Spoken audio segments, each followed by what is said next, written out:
Richmond, it's a NorCal thing. How we like this? We tip bottles for the homies that can't be here with us. All right, y'all. Welcome back to the show. First podcast with a new background. You want to introduce yourself to the people real quick? How you feeling? My name is Ausee, one of the hottest dancers in the Bay Area. One of the hottest teams in the Bay Area. Team Them. They hate every move. I'm a turf dancer, hip hop dancer, teacher, and I am an entertainer. Yeah. Okay, so let's start it off right here because one thing that I've always been confused about is how to pronounce your name. So you said say Ausee, so to pronounce it's Aussie like Australian or like?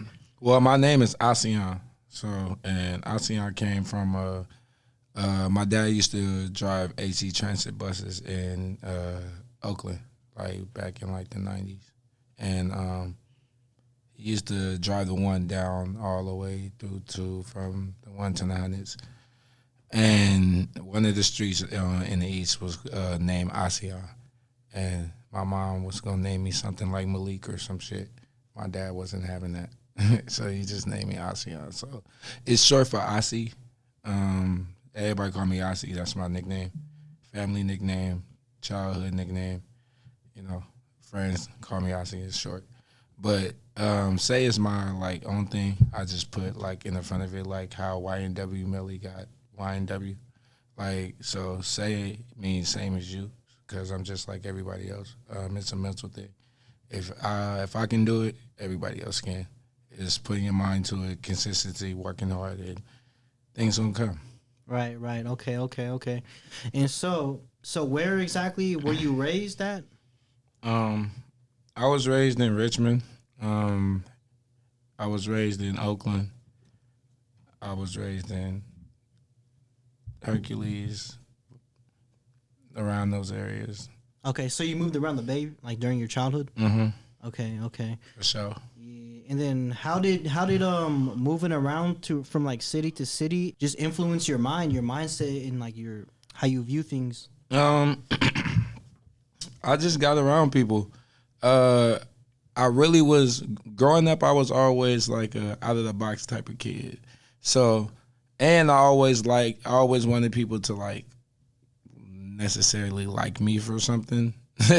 So I always was like the entertainer kid, always trying to be all over the place. So the school I was going to at the time, it was kids that kind of didn't mess with what I was doing. So I would start broadcasting it to every other schools. I started going to different schools, like younger, just popping up there, you know, just on some young nigga shit, and just, you know, talking to the bitches and shit, chilling and shit, like with the homies and shit.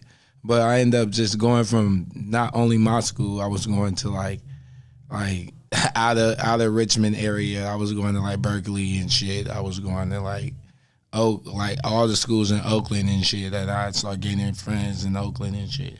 And then going to Pittsburgh and shit, and Antioch and shit. And shit, you'll catch me in Fairfield. You'll catch me in shit, Sacramento. Like, I was just going everywhere. And then at the time, my mom knew that I wasn't up to nothing at the time when I started doing shit, growing up a little bit. She knew that I wasn't really too much just into much shit, but she knew that shit get physical, shit get shaky, you know what I'm saying? So she always had her mind on the swivel when it came down to me, but at the same time, she couldn't tell me what to do. Like, I was gonna go anywhere I was gonna go. So I was everywhere. I made friends everywhere. Being in Oakland for a lot of years, gained a lot of my like friends and a lot of people I connected with. Just so everybody can get a little touch or a little spice of me. Like, if you never met Ausee or Ausee, whichever one you want to call me, if you never met that person, somebody in that city met me. Like, and then if they say my name, I'm like the only Ausee you can really think of. So they automatically be like, oh, you know, bruh? Oh, he cool. Like, oh, you know, bruh? Oh, yeah, I don't know about bruh. Bruh seem woo. They gonna talk, so. Okay. And then kind of to rewind on what you said earlier, because you were saying that at the school, they didn't like what you were doing? Hell no. Like, what, they didn't think it was cool? Like, hell no. They didn't understand it. They didn't understand that dance and shit. Like, They didn't understand it unless like somebody like Usher, Chris Brown, or some people do it. Like them, they only mess with it when they did it. You know what I'm saying? But if it was like me growing up in my time, the kids will used to like kind of like try to pick at it, use it as like like ammo to like kind of like gain their own popularity by down in the next person. So they just used that as a crutch growing up. But you know, Right. Okay. Having hell people trying to get at you for that, what made you just not give a fuck about what they was talking about and just be like, you know what, fuck him? Did you develop that shell or like, yeah, how'd you? you gotta, well, you gotta keep in mind. I started dancing I was dancing as a kid too. So, I had family support first before anything. So, as long as my family and my family friends was messing with it, it was automatic. Like I already had them, so whatever I wanted to do with it, like it didn't matter what them kids really said about me. Like I was gonna end up doing it regardless. But shit, what they helped me understand is like they don't have to like it. It's other kids or other people that think it's cool in different schools or think it's, you know. So, and that's what I had gained by going around places. So once I seen that I could gain more friends or more people that could mess with me outside of the area I was in, that's what made me like felt like I don't care about, you know. Okay. So let's go here then. So how exactly did you get into dancing? Well, is that like a question as far as like how did I started dancing period as a person, or how like I started as far as like the career path that started me trying to actually do it as a career? So in person first, but then after in person, how did you start taking it more serious? But how did you get into it in the first place where you're like, I just like to dance as a kid? Michael Jackson, James Brown, Usher, Omarion, well, B2K for sure, but Omarion for sure.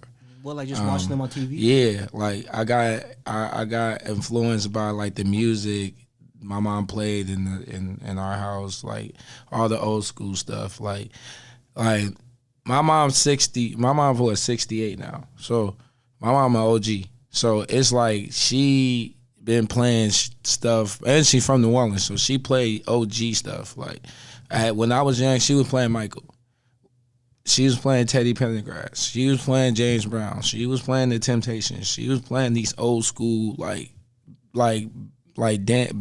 that like African American bands that we got influenced by it. And then my era came up like just listening to a lot of Chris Brown, like a lot of like Omarion, a lot of like all them type of eras. So I was seeing a lot of dancing coming from that, and it made it. When I seen it, I thought it was just amazing. So I just knew as a kid I wanted to try it too. So I ended up just like one day, just as a kid, just trying to do something, and then naturally, I just had rhythm. More rhythm than my actually brothers and sisters, so they just took it and ran with it at the time. But I was naturally just doing shit in the house though. I was beating on pots and pans and shit. I was like just jumping off shit, like thinking I'm a wrestler. Like I was doing normal kid shit, like on some Bay Area shit, just normal kid shit. You feel me? And I'm from Richmond, so that shit was normal. Like, I was a little nigga drinking hot sauce out of the cabinet at fucking 5 years old, like on some stupid shit. You know what I mean? Like, it's shit like that. And then, far as like me taking it serious as a career, I started taking it serious like about 4 years ago. And when I started actually taking it serious is. I ain't gonna lie, my daughter is 4. So once I had my kid, it was just on some like, man, Damn, I didn't even know you had a daughter. Yeah, I got a daughter. She's 4. How old were you when you had her? Huh? How old were you when you had her? Well, like about like 23. Yeah, like around there, like 22, 23 years old.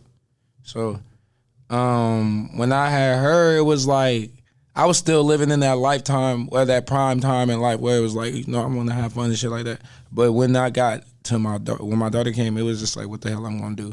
So I was regular dancers you see, like on Bart and stuff like that, and like just in the atmosphere. And when I had my daughter, I was still in that realm to the point it was like, okay, what am I gonna do? And then I was going from job to job, like I was still working jobs and stuff at the same time to keep up, because if you're a beginner dancer or a beginner turfer, or you in a space where being a turfer period in this retrospect, if you don't really have like shock value to what you got going on, it's kind of hard to kind of like keep up with this turf shit on some financial shit. Can you explain what you mean by shock value too? For just people knowing your name, people that the most important people that know your name, people to see your greatness, your talent, people that want to book you, they want to see you on stages, they want to put you in those positions to win, or see you in that light because you put that work into to even show that you can handle it. So when you have that consistency of doing those things, people want to see you more, and then it creates your following, it creates your traffic, and then now you got shock value to your name, basically. But yeah, I started doing automatically just from that point. I was just living in that point until like damn near it got to the point where I was in a tough depression at the time, and I was trying to fight out of it. And still dealing with the getting the right type of ownership, or trying to get the background ownership for my daughter, between me and her mom. So it was a lot of stuff going on in the retrospect to make me go in a deep depression that led me feel like I had to like fight out of it by doing something I love. So I ended up just taking it like dead serious. Like I started looking at it like, man, I got to do this shit or die trying, because every other job I take, it failed. Every other thing I touch when it comes down to jobs or anything like that, I couldn't succeed. So I was like, well, shit, I'm not finna go back to college. I'm finna just figure this shit out. And then that's why I took it to the streets, and I just was on some like, I took the Lil Wayne effect. I took I can honestly say I took the Famous Dex effect, where you consistently drop everything like every day. I was doing videos so much where I just was like, fuck it. And I just was dropping like videos every single day, 2 times a day. Instagram or what? I was posting them on Instagram, YouTube, like Twitter, Facebook, anything. Like I was posting them anything. The only thing I didn't post it on at the time where I should have is TikTok. That's the only thing I leave out. I had started doing, I would start actually posting my stuff on TikTok like I say like 2 years ago. Like just consistently trying to. But everything else, I was posting that shit like every day. I was working every day. I asked you guys teasy, like I was doing that shit so much that it became like a drug to me. Like I was just constantly working, constantly, because now I feel like I had something to fight for. And I just was like, fuck it, like that's all I got. So I just kept at it for as long as I can, and kept my mind on it. And then eventually it just sparked up. Yeah, and so with just starting a YouTube page and Instagram page, because you had to pretty much start it from scratch and just upload content, was that effective, just consistently uploading content, or did you have to do something specific to really like get it going? I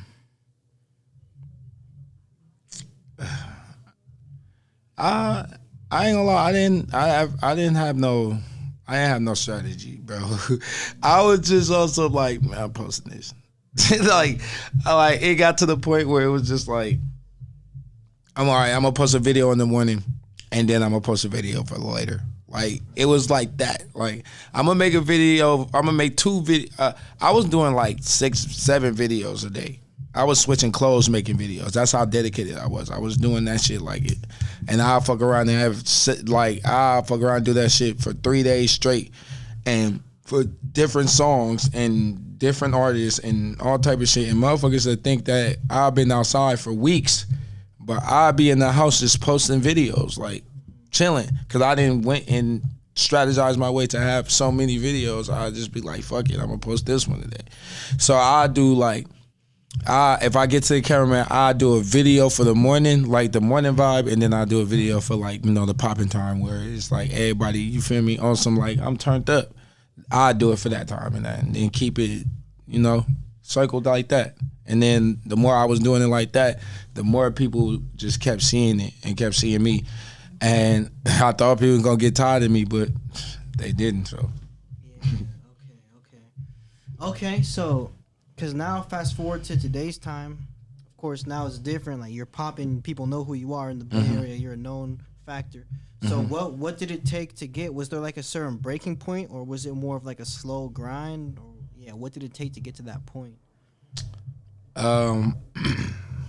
My grind was hella. My grind, it was. I can say it's a mixture of both, because my grind was slow, but I was one of them people where it's like I wasn't taking myself as serious like I should have been. Like I was one of the people where I was like, oh man, why is this not working? Oh man, why is this dancer like woo woo? Or I used to be one of them people where it's like, I know I'm better than this, or I know I did better than this, blah blah blah. But until I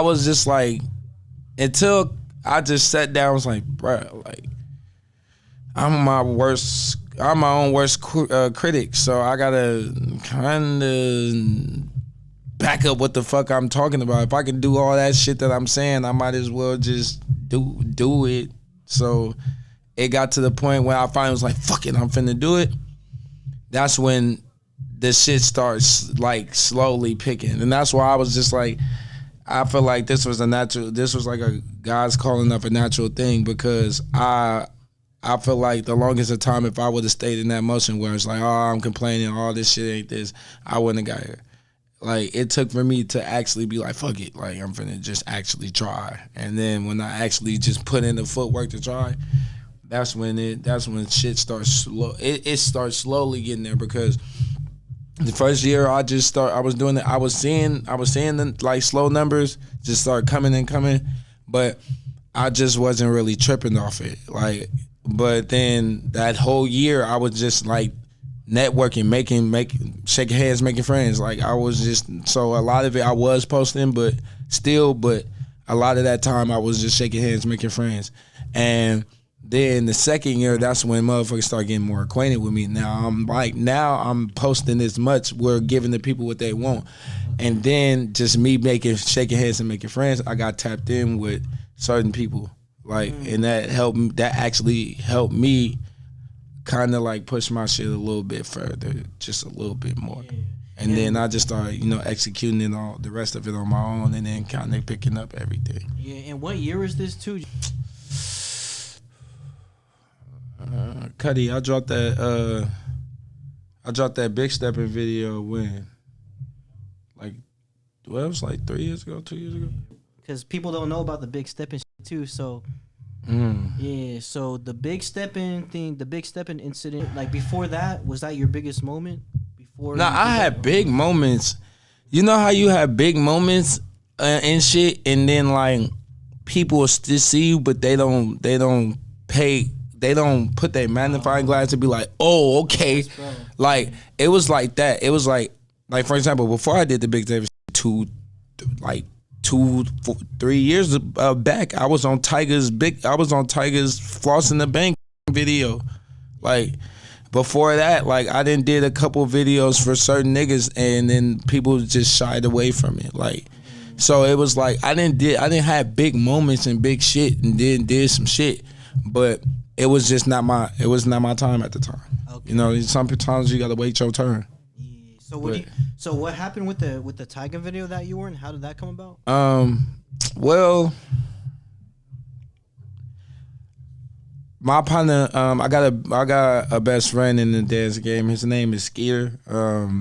If y'all don't know, if y'all want to find him, his Instagram is LF _Skeeter. LF stands for Live Free. He's a great turfer as well. He had got tapped in with this dude named Meal Ticket out in LA, and because he did YG, he was part of YG's Big Bang video. So since Skeeter was part of that video, bro was looking for some more talent. Like he was like, okay, I need some more like Bay Area dancers with dreads, because at the time I had dreadlocks. So he was like, I need some more Bay Area talent with dreads to come out, you feel me, be in Tyga's video. First nigga he called was me. As soon as he called me, I shook everything and just went.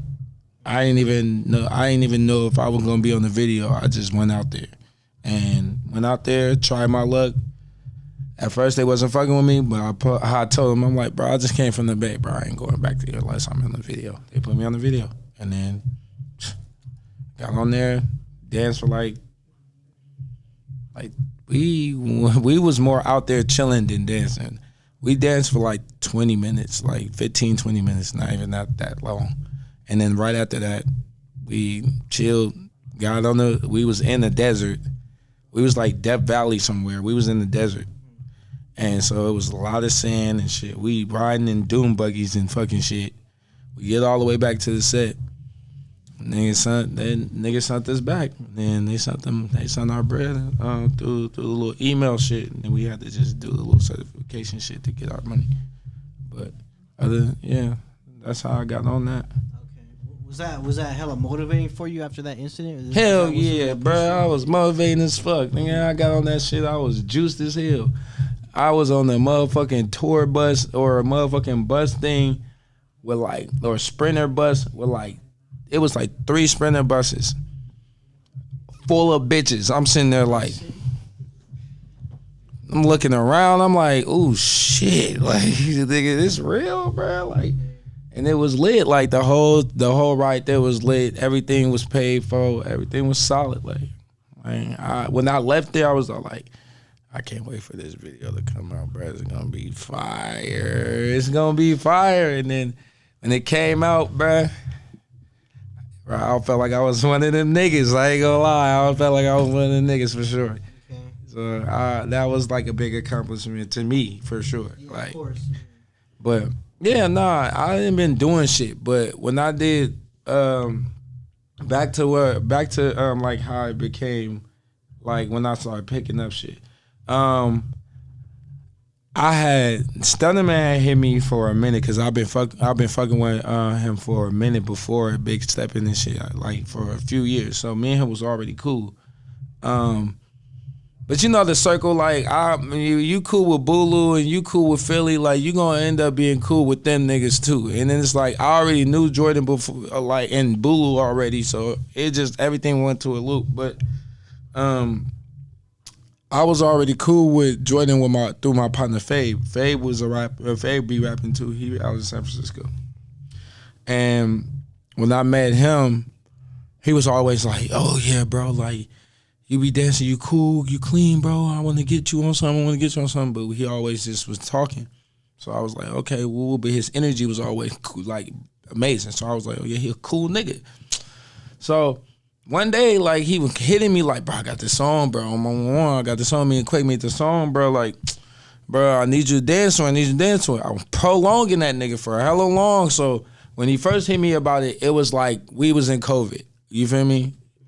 So I was prolonging that bitch for hella long, though. Like, cause I it's like I said, I was in that little depression mode to the point. I was like, man, dude, I want to keep giving this shit a try.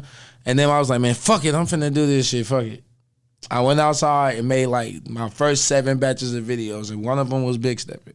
As soon as I dropped that motherfucker went viral. Wait, what exactly was it though?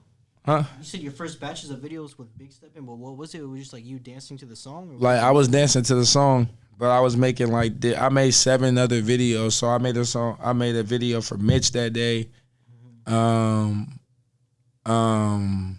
For his little Sorry for the Wait mixtape, he had a Tom Brady. He got a song called Tom Brady. I did a dance video to that. I made a dance video to Essence for by WizKid that day. Cause that shit at the time, that shit was popping. And I made a couple other dance videos for like I think 2 more artists. I forgot off the top of my head. But I was making videos like a motherfucker that day. I was really working. And his video was like the first video I posted out of that batch. And that shit went viral. Like I posted on YouTube. That shit right now, if you type in Big Steppin on YouTube, you're gonna see his video and then my video right under it. And my video got like 68K. Damn. Okay.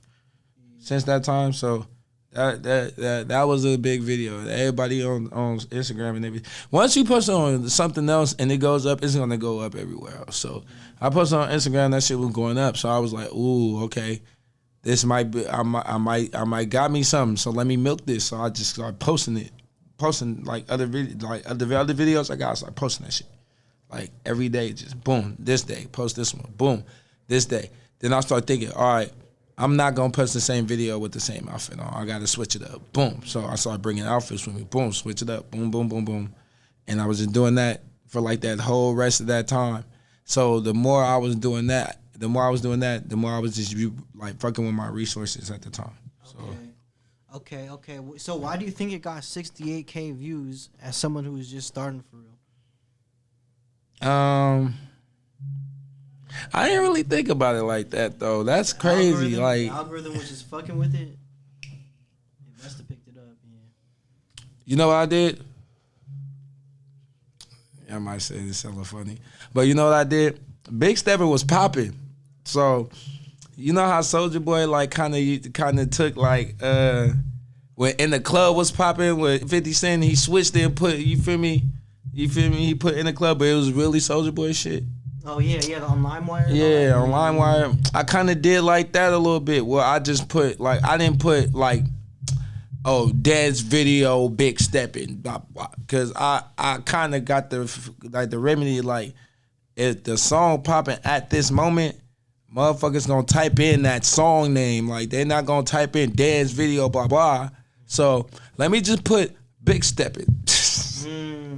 And then it's just go like as soon as the shit jump up, like as soon as the shit pop up, my video gonna obviously have to be right there for you to be like, or it could be a mistake where it's like you just played that video and then now it's playing again and now it's like, why the fuck this shit playing over? And then you look at the TV and it's like, who is this black nigga dancing? And it's like, bam, oh, this nigga tripping. Hold on, he wrong. Hold on.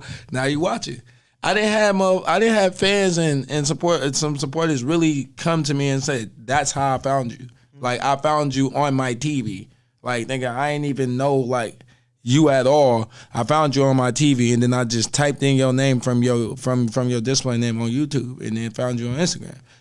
Some people found me that way too. So okay, shit crazy. Yeah, it's crazy. Okay, and so when COVID hit, did COVID have a positive impact on like what your career was, or like a negative impact? Did you have to struggle more, or like how did COVID affect you? In the beginning, it was boozy. I ain't gonna lie. In the beginning of COVID, that shit was horrible. Bad business. I hated COVID in the beginning. COVID was the worst, bro. Like, and I was in a relationship, and that shit was toxic. So I was wasting time. Like, I was literally wasting my fucking time.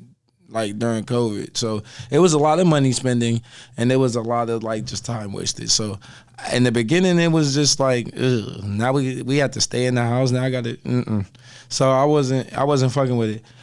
In the middle of it, that's when I like branched out. That's when I was like, okay, like I'm single now, I'm by myself. I gotta kind of do my own thing too. So let me just focus on what I had to focus on. And then once I started focusing and locking in on that, I was just like, okay, boom.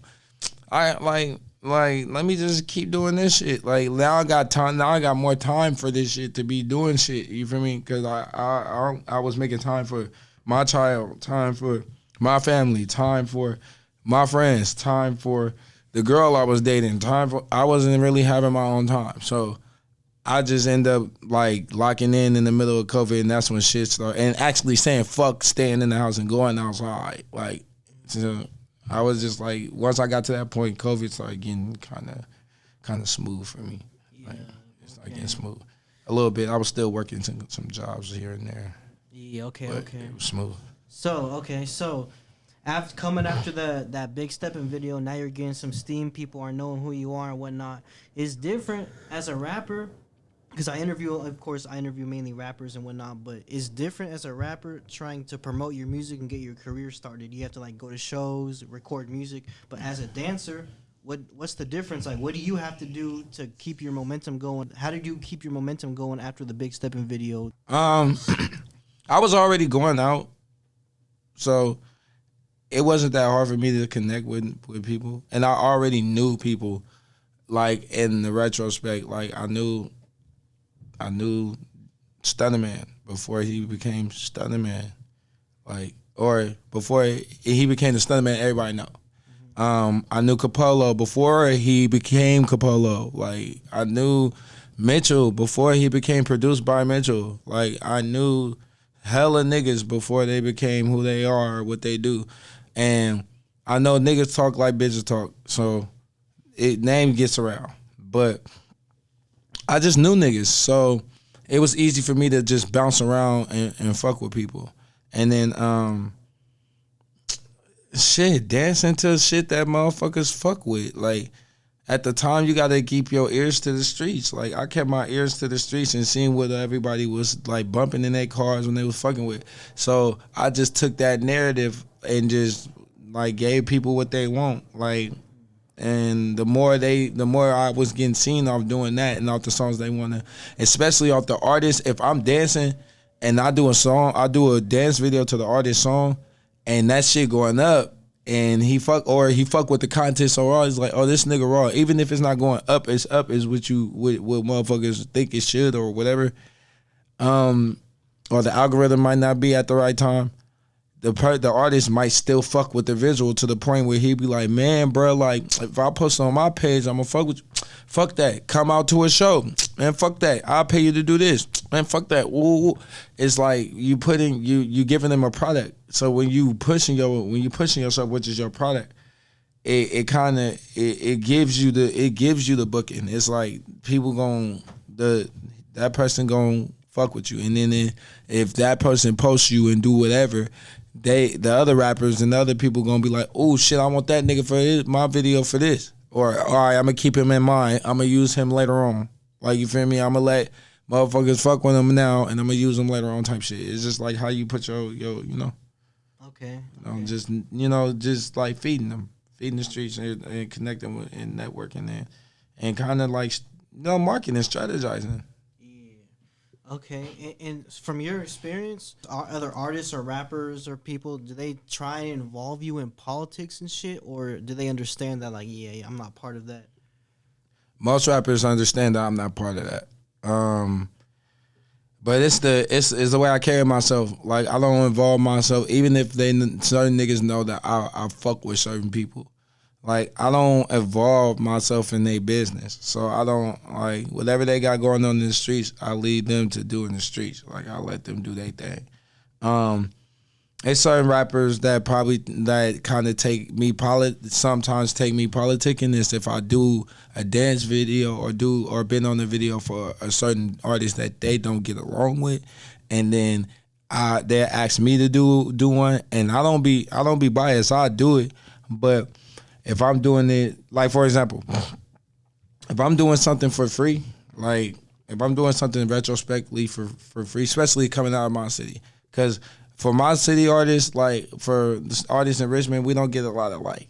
So I be trying to help. I be trying to fuck with the whole city. So if I'm doing it all, if I'm already doing the video or doing a video for you for free, like you gotta let me do my Dougie, like, cause I know how my shit runs. Like I'm not trying to make things look like I'm not fucking with niggas. You feel me? So I be at a stage where I be trying to keep it straight business, but at the same time, I'm still human. I'm only one nigga, so I'm dealing with the cameramans. I'm dealing with all the people that's behind the scenes where I gotta either pay them or I gotta talk them down. And like I said, I do more than one video a day. So with these same cameramen, so at retrospect, they gonna be sending me videos.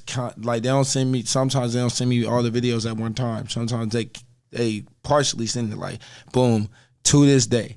Boom, wait a week or two or days or two. Send me the other ones. Like it's timing. It's different timings for shit. So it's like I'm still working with like time management when it comes to that. You know what I'm saying? So it's like that's the only way I can say that a rapper would try to make it seem like I might be politicking. But other than that, I don't really get in nobody's business. I don't jump on songs. I don't jump on niggas' videos and be throwing up sets and be like, oh yeah, and then start dancing. No, I just go in there and start dancing. You feel me? Like on the most latest part of the song, and nigga, I turn that shit up. Or feel me? Like I do a dance video, turn that shit up. And most of the time, these niggas pay me to do it. I'm 9 to 10 times out of 10 that artist you listen to, they pay me to do that shit, bro. So yeah, don't get it fucked up. Okay, cool. Okay, so how do you feel about people curating their own dance moves? Because you know how like they got the Smees that came out of here and stuff. Like, how do you feel about that? Is that what you're trying to get into also? Really, I've been trying to. The only time frame that I feel like I'm really trying to make up a retrospect, a one set move dance for everybody to do is if I'm on my rap shit. Like if I'm rapping and shit, and then I'm on my I'm finna just make these couple bops or make these bops for like some shit that kids can do or for the TikTokers or shit like that. That's why I feel like I would come and make it into play because I always want to be in my own creative control. So, making the dance is something that I put in my mind, but I've been putting in my mind to like get into like just teaching more, like keep doing like more teaching, like making sure that I bring out bring out more people to do the style that I'm pushing, and it's more dancers to be out here instead of just like the young niggas or. You know what I'm saying? We need more diversity in this shit. So okay, I've been doing a lot of teaching. I teach kids Monday through Friday at all like West Contra Costa School District. So I do all that. I do that for the kids, and then now I'm finna start teaching at Legend Studios in Hercules, California. Okay. For the grown ups and shit, like workshops and shit. Like for like the grown ups and shit to come through, like get their chance to learn the style, like young teens, even kids that you feel me, that's old enough to be like, I want to go, I want to go learn some turfing. You know what I'm saying? And when you say style, my bad to interrupt, but when you say style, you're talking about like the turfing style, the Bay Area style. Yeah. Well, I do. Okay, my main style for sure is surfing at this point, but I began. When I was younger, I had begun dancing off of just straight hip hop. Like I was just straight hip hop. Like I was just doing everything that aligns with hip hop. But I grew into just doing turfing, and I just fell in love with it so much that I stuck to it. And so now I've been like lately, like the last year or two, I've been lately like getting back into like the different styles, like popping, like light feet, juking, shit, crumping a little bit, like more so like just using my like more musicality with my moves and getting more like more control, because when you just a turfer, sometimes people that's outside the Bay Area don't really give us the respect that we deserve. So you got to kind of mix shit in to get people to like recognize what's going on. You know what I'm saying? Like it's like the rappers, like you can make a song, like you can make a regular song, and if your regular song raw and that shit bop, then it bop. Like nobody can't take that away from you. But if you throwing them samples on that motherfucker, you letting that shit ride for you because you feel me, you need that. You kind of need that ignition to you. That's kind of like the same thing. So. Okay, I see. Okay, so like, cause I'm trying to understand like the differences between the type of dancing style. So it's like they got turfing, they got juking. Is it Like, so turfing is a Bay Area thing, really. So it's like, it's kind of like how the rappers like, oh, you sound like you're from the Bay Area. Like, Yeah. they see you dance. Oh, you look like you dance from the Bay Bay Area. Area that's exactly what it is. It's exactly what it is. Like if a nigga come out here from like Memphis, bro, and the nigga start juking like, and that motherfucker look too fluent, we gonna be like, this nigga from Memphis, bro. Like he from that side, like or a nigga from Florida come from Florida and that nigga start Kodak bopping in this bitch. Like we gonna know that nigga from over there.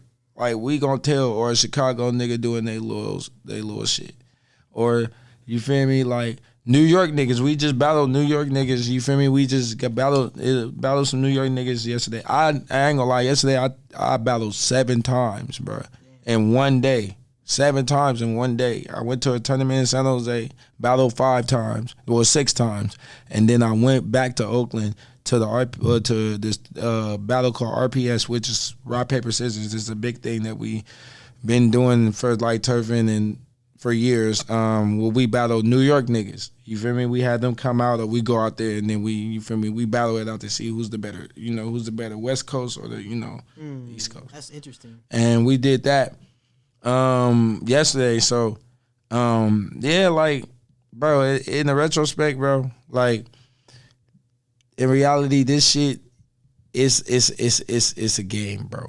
It's a game, bro. It's like we get into that pocket and then just like we try to show the style as much as we can because we don't get that light. So turfing is exactly what that is. It's like for like the rappers, it's like you know how it is.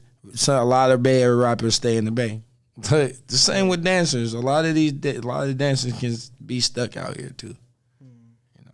So do you feel like to make it out the Bay as a dancer, is it required to like switch up your style and do different dances, or is it possible to be turf dancing and still get notoriety outside the Bay? You can get notoriety outside the Bay because LA fuck with turfing. It's a lot of other states that actually fuck with turfing, but for like the mainstream, like it's not like a crumping, like or a popping. Like it's not respected in those like big dance like brackets. Like it's just not respected as much like it should be.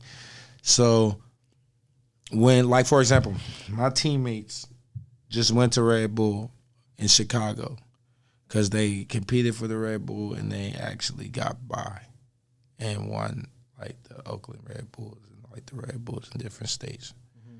So my teammates went out there, and one of my teammates and another teammate from a team called Unknown, his dad's name is Intricate, Intricatecito on Instagram. And my teammate, his name is Koozie _ our dance team is called The Real Them _ on Instagram, but it's them, and them stands for they hate every move, because they really hate every move. We do. But they went to Red Bull and they was like literally was hating on the Bay. Like it was a lot of moves, a lot of stuff that these boys was doing was truly amazing. Like it was just like unbearably amazing. But it's the fact that these other people do not want to.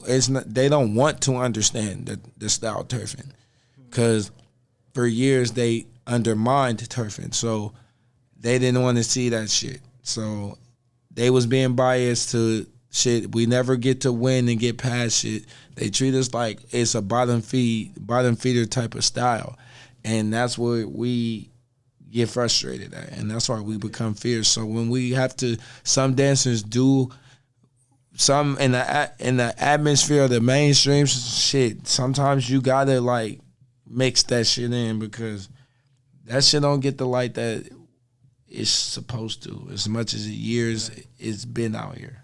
Right, okay. And as much as other styles take it and use it against us and be getting on with it, and we be like, bro, this is our shit. Like Blueface. Oh, yeah. Stop it. Man, that was Like- my next question. That was my next question, though. I was gonna ask, what do you feel about other people taking our dance moves, like the Smees, well, the Rick and Morty, or what? They try to say it was like the Rick and Morty, or what? Like, Yeah. That shit weak. I ain't gonna lie. I don't like that shit. That shit trash. But at the end of the day, if you have to sit back and think that where you got it from, and you sit back and you pay the respect, I can't do nothing but we can't do nothing but respect it. But Blueface, not fucking with it. Soulja Boy, when he did that shit, and I wasn't fucking with it at first, but he had to retract his steps, so fuck with it. Coil Ray, don't fuck with it. It's a lot of styles, a lot of shit motherfuckers took. A lot of this shit that motherfuckers take from the bed. It's so much shit. It's our songs, it's our lingo, it's all that shit, bro. They take from us because nobody in the mainstream even care about the bay like they should. So the more we talk about it, I'm realizing more like dancing and rapping is hella connected because it's hella similarities. Like when it comes to Bay Area rappers and Bay Area dancers, it's hella similarities. Like, they steal our shit. We still keep on going. We got a style that's so unique. People just don't understand it. But it makes sense though, because rap and dancing were the two like main elements when hip hop first started and shit. That shit correspond with each other so much. It correlate and it makes it hard for us. But that's why I feel like what's his name? What's that rapper name from the West Oakland? His name Yid. Oh yeah. Yeah, when he made that post, he was like, "Yeah, nah, we need to like take that funk and shit away and like all come together and just like go crazy because they can't. If they gonna try to stop one artist, two artists, three artists individually, they can't stop a whole group of niggas just." You know what I'm saying? Working with each other and really building something. You feel me? Like, shit. They didn't stop SOB. Nigga, SOB was doing they Dougie. All 4, 5, 6 of them. I don't know how many of them niggas it was. They had a crazy run. They had a crazy run. So it's like, if shit, they run went crazy, we can make a run that's bigger because it's a lot of us. You feel me? Yeah. So it's like, if everybody came together, bro, this shit will work. So everyone came together. Is that foreseeable in the future? Do you think it's possible, or is it going to take a lot of communication? It takes a lot of communication, for sure. For sure. Everybody going to be biased on a lot of shit, for sure. So it's going to take communication. It's going to take communication for us dancers to really come together and do a lot of shit too. But I bet you we could probably do it before the rappers do. Yeah, okay. I noticed that rappers be trying to find like dancers too to get their videos. Like, oh yeah, can you do this dance for me for this video? Like even like I used to be seeing Thizzler be like, oh yeah, let's hit up Say Ausee real quick to get him to dance for one of our artists and whatnot. Mm-hmm. So what do you do now? How do you organize that to where like, okay, yeah, I could do this on this day for you. Like how much is gonna cost type shit. How do you organize? Well, I handle all that shit on my own. People don't listen. I be trying to get people to hit my actual manager. They don't do it, so it kind of be hard. But shout out to my management. You feel me? The Herb Shop _ follow my management. You feel me? But I naturally been like doing a lot of that shit on my own for so long now that it become therapeutic to me. Like, so I'm the type of person where our artists will hit me if like 3, 4, if 3 artists hit me that week, I will collect the money collect the money how much it is. I already have set prices, so I collect the money for what it is, and I make them that I put them in that batch of how many videos I'm gonna do, and that in either the end of the week or start in the early week. Okay. And then from that point, it can be the next 2 or the next 1 or the next. It depends on if I just got them 3. If I got them 3 and then 2 more come after when that new started weekend, boom, I could just hit them that whole day. And I just go from that point and just do it like that, and just have that. I already have my set prices, like, and I kind of for business like Thizzler, I kind of like threw my set prices at them ahead of time, so they will know, like, okay, bam, if you want him, it's gonna cost this. You feel me? Right. Like, type shit. So they kind of Russell kind of got all the rundown. Yep. You know? Okay. How can someone view your set prices? Is the best way to just send you a DM or hit up your management? The professional side of me will say hit up my management. He will let you know all the prices and what everything runs. Even the shit that I can't tell you, he gonna be able to tell you. But or the stuff that I'm not gonna tell you, he's gonna tell you. But on the street perspective, if you just on some like, man, I want to hit this nigga right now, like, you feel me, on some, bruh, hit me, bro. Like, I ain't shying away from no opportunity, bro. Hit me, bro. Like, you 10 times out of 10, you're going to get a response, bro. Okay. Okay. And so now that you've been doing it for a minute, do you have any crazy fan experiences, or just like, it doesn't have to be a fan experience, it could also be show experiences, or just people recognizing you, or like some groupie shit, some groupies coming up to you? Damn, I had a few. The first one I was in LA, bro. And I ain't even, like, I knew I was doing little shit in the Bay or whatever. And then right after I went to Vegas and some shit happened there. But I knew I was doing shit in the Bay or whatever, but I didn't know, like, it was reaching that far. Like I should. And you know, my mind be playing tricks on me, because I be looking at my Instagram, my shit be reaching to Nigeria and shit, so I'll be like, hey, my mind be playing tricks on me at the moment. But I was in LA, and when I was out there, I was chilling in the car with my partner. His name DJ. He lived out there. He was one of my partners that I met through, like, PlayStation. I used to just play with that nigga Warzone and shit. But we connected, so that was, you know, I ended up linking up with him while I was out there. And we on our way to Denny's, because we were supposed to go to this function. So we on our way to Denny's. We going Denny's. We sat down. The waitress walk up on us. The waitress knew who I was. And the waitress was like 37 years old, white lady. She like, hey, yo, I don't know if I'm tripping, but I feel like I got you on Instagram. And I'm like, hell no. Nah. Like, I was like, hell no, nah, bro. You can't, hell no. She like, you be dancing? I'm like, yeah. And then it went from there, and I was like, oh, shit. And then, like, she was like, bro, like, I've been following you for, like, a year. Like, yo, like, I love your videos, bro. Like, you're, like, bro, can I take a picture with you? I'm like, yeah, bro, it's good. And that shit threw me off. I was like, wow. And it set my partners, and then they were like, damn, bro, that dancing shit really work. Yeah. I'm like, yeah. That threw me off. Another time I was out here, I was out in the city. And it was the Warriors Parade. Mm-hmm. So I was walking the Warriors Parade. You were walking in it? Like, I was walking on the side. Okay. Hell no, I wasn't walking there. I wish. But I was walking on the side, and there's so many people, so I wouldn't think nothing.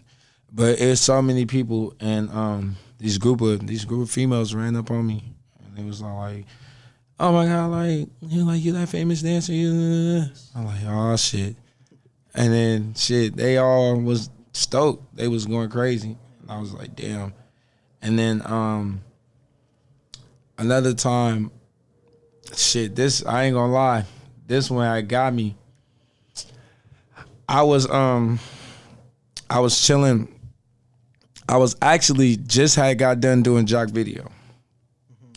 And then I got a call from Bulu. He was like, come down to downtown or whatever. Him and Philly was down there. Like downtown Oakland? Yeah. So I was like, all right, bet. So I'm finna be on my way or whatever. I just left this nigga right here. I'm finna be on my way. Niggas is finna, you know what I'm saying? And then my one LA partner, his name Wade. He be making music too. His name Wade 08. he had called me. And when he called me, this nigga had, well, I already knew Tyke already, like AZ Tyke. I already knew him and Rucci already. Like, I already did work with them like 2 years prior. So I already knew them niggas. Those was my niggas. But then, this is when I got tapped in with Kalan.frfr. Like, I didn't know Kalan.frfr, like, was watching my videos at all. And when Wade had Kalan on that shit, I was like, whoa. And he was like, bruh, like, he was like, this video right here, I fuck with that shit. And it was Kalan. I'm like, whoa. And me and Kalan been good ever since. Damn. Yeah. Okay. And after that, you just... He let me backstage and Rolling Loud, too. Oh, for real? Hell yeah. He had seen me because they was trying to play. Like, they didn't want to let me back there. He had seen me, and he was just on some shit like, bro, I keep seeing you, bro. Like, nigga, I told you, bro, you doing your shit, bro. I'm like, man. He like, bro, why you ain't back here? I'm like, bro, they ain't let me back here. They ain't give me no lane or nothing. Like, they ain't fucking with me today. He like, he looked at one of his niggas. He was like, man, give me one of them. Took the lane off him, nigga, put it on me, nigga, let me get back there. And then that's when I connected with a lot of other rappers and shit that I never seen before. That's what's up. Yeah, okay. Shout out to Kalan.frfr. Okay. That's the dog. Okay. Before we wrap it up for real, you want to let the people know what you got in the works, what you got coming, where can we find your work at? I got me and my team finna do a lot of crazy collabs. That's coming soon, so y'all gonna be, I know everybody gonna be stoked over that. Everybody gonna be tripping over that shit. I got more visuals coming out. We doing more traveling.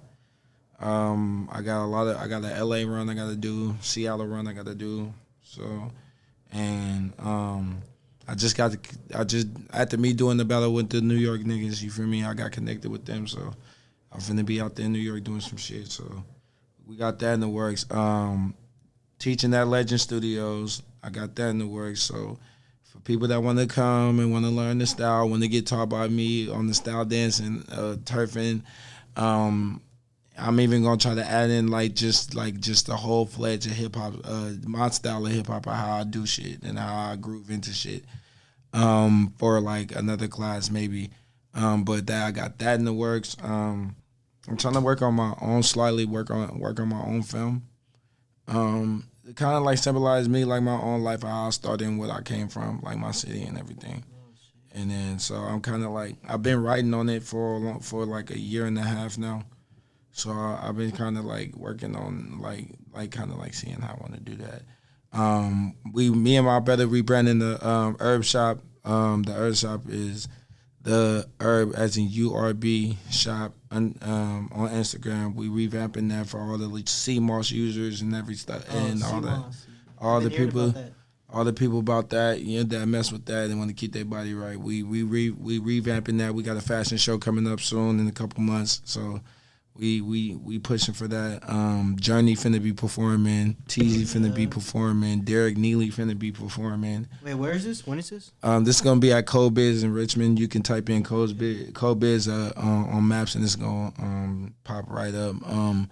We mapping out the dates, but we really thinking about we really throwing it out there to do it on Juneteenth. Okay. So we most likely gonna do it around there, and we got everything. We got that going on. It's gonna be a crazy event. We probably looking for like 2 other performers. If you can help me, I want to try to see if I can get probably like a couple performers because I know you connected with people too. But we're gonna do that, and then I'm throwing the battle around September, around my birthday. Wait, your birthday's in September too? When's your birthday? September 12th. Oh shit, that's crazy, bro. That's my mom's birthday. Swear to God. Yeah, that's my mom's birthday, but mine's on the 19th though. Swear to God, that's crazy. His birthday he a Virgo too. Yeah, that's crazy as hell. Nah, though, I'm throwing the battle around that time, like probably like the weekend before or after. It's gonna be like my first annual battle that I'm gonna be doing yearly, for all the dancers and like from all styles, from any style you can come battle, win cash prizes, like opportunities to be on shit and cash prizes, different shit like that.